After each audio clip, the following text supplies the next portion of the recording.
Terima kasih Anda masih bersama kami dalam Prioritas Indonesia. Pemirsa, Presiden Prabowo Subianto menyoroti pengaruh game online usai insiden ledakan yang melibatkan siswa SMA N72 Jakarta. Langkah ini muncul karena game online dinilai menjadi salah satu pemicu pelaku ini melakukan hal buruk dan juga berdampak buruk kepada generasi muda. Kita akan bergabung dengan jurnalis Metro TV Anwar Fuadi langsung dari Istana Negara di Jakarta. Selamat siang Adi, bagaimana pembahasan Istana sejauh ini mengenai pembatasan game online? Ya, Febrian, wacana pembatasan game online atau permainan daring ini merupakan buntut dari ledakan yang terjadi di SMA Negeri 72 Jakarta, yang mana pada saat itu ledakan ini diakibatkan oleh perilaku anak di bawah umur yang merupakan siswa dari sekolah tersebut yang masih berusia 17 tahun yang kemarin sudah ditetapkan sebagai anak berkonflik dengan hukum oleh pihak kepolisian dari Polda Metro Jaya.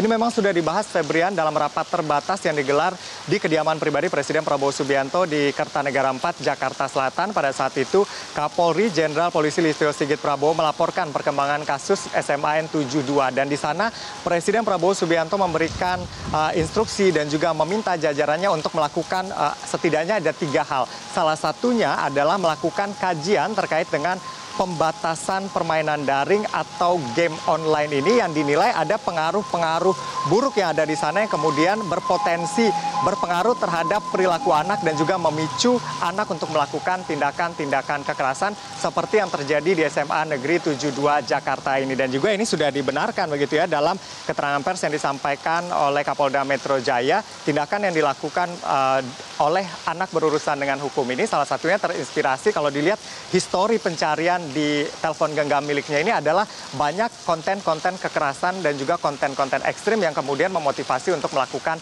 tindakan atau peledakan di sekolahnya. Dan ini tentu sangat serius dan ini menjadi concern dari Presiden Prabowo Subianto. Namun kita masih menunggu nih pembahasan lebih lanjut terkait dengan hal ini. Nanti pembatasan ini bentuknya seperti apa dan apakah memang perlu untuk dilakukan pembatasan terhadap game online ini. Bahkan Menteri Sekretaris Negara Prasetyo Hadi ini juga mencontohkan salah satu game online-nya misalnya adalah PUBG, di mana di PUBG itu ada berbagai jenis senjata yang mudah dipelajari. Tentu ini bisa berbahaya begitu ya jika diakses oleh anak-anak yang belum bisa menyaring informasi dengan baik dan akan berpengaruh terhadap psikisnya. Itu yang disampaikan oleh Menteri Sekretaris Negara terkait dengan pembahasan wacana pembatasan permainan online atau game online ini. Lalu kalau kita lihat begitu ya dari kementerian terkait misalnya dari Komdiji ini tentu bertanggung jawab terhadap pengawasan ruang digital. Komdiji ini mengaku siap jika diinstruksikan begitu ya atau diberi arahan oleh Presiden Prabowo Subianto terkait dengan pembatasan game online ini. Namun ini tentu perlu adanya kajian yang mendalam dan juga perlu koordinasi dengan instansi dan juga kementerian lembaga terkait lainnya. Seperti yang disampaikan oleh staf ahli bidang sosial, ekonomi, dan budaya Komdiji, Raden Wijaya Kusuma Wardana. Namun yang pasti saat ini Komdiji sudah melakukan pemblokiran terhadap situs-situs yang sempat diakses oleh anak berurusan atau berkonflik dengan hukum yang melakukan aksi peledakan di SMA Negeri 72 Jakarta setelah berkoordinasi dengan aparat kepolisian. Lalu kemudian dia juga mengatakan bahwa tindakan nantinya jika perlu dilakukan pembatasan ini akan mengacu kepada peraturan pemerintah nomor 17 tahun 2025 atau yang dikenal dengan PP Tunas. PP Tunas ini memuat aturan tentang tata kelola penyelenggaraan sistem elektronik dalam perlindungan anak. Ini sebenarnya di-launching juga oleh Presiden Prabowo Subianto pada Maret 2025.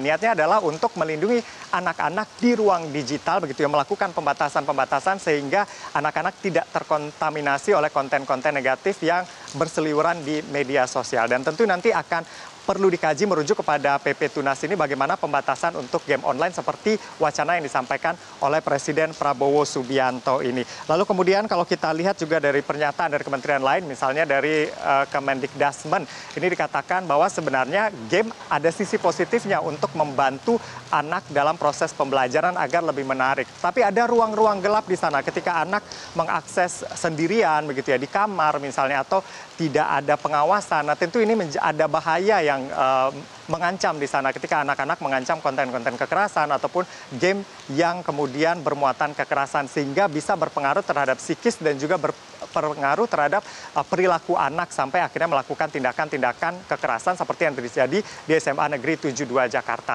Tetapi ini kita masih akan melihat prosesnya nanti akan seperti apa. Perlu duduk bersama pihak-pihak terkait begitu ya, setelah ada arahan dari Presiden Prabowo Subianto setidaknya yang bertanggung jawab di bidang pendidikan, misalnya Kementerian Pendidikan Dasar dan Menengah, lalu kemudian madrasah ini di bawah Kementerian Agama, lalu kemudian yang bertanggung jawab di bidang pengawasan ruang digital dari Komdigi, dan juga tentu harus melibatkan Kementerian Perlindungan Anak dan juga Perempuan. Nah, kita akan lihat nanti seperti apa, apakah ini akan berproses lama atau seperti apa, melihat urgensinya begitu ya, karena aksi yang dilakukan di SMA Negeri 72 ini menyebabkan puluhan orang luka-luka, dan ini yang harus menjadi concern bersama, tidak hanya perhatian dari pemerintah. Nah, lingkungan ini juga berperan penting di sana untuk melakukan pengawasan terhadap anak-anak atau kemudian mereka yang berpotensi terpapar oleh konten-konten negatif yang bisa menyebabkan terjadinya tindakan kekerasan ini. Untuk sementara demikian yang dapat kami laporkan, kembali ke studio Febrian. Baik, Anwar Fuadi, terima kasih atas informasi Anda langsung dari Istana Negara Jakarta. Selamat kembali bertugas. Jelajahi cara baru mendapatkan informasi. Download Metro TV Extend sekarang.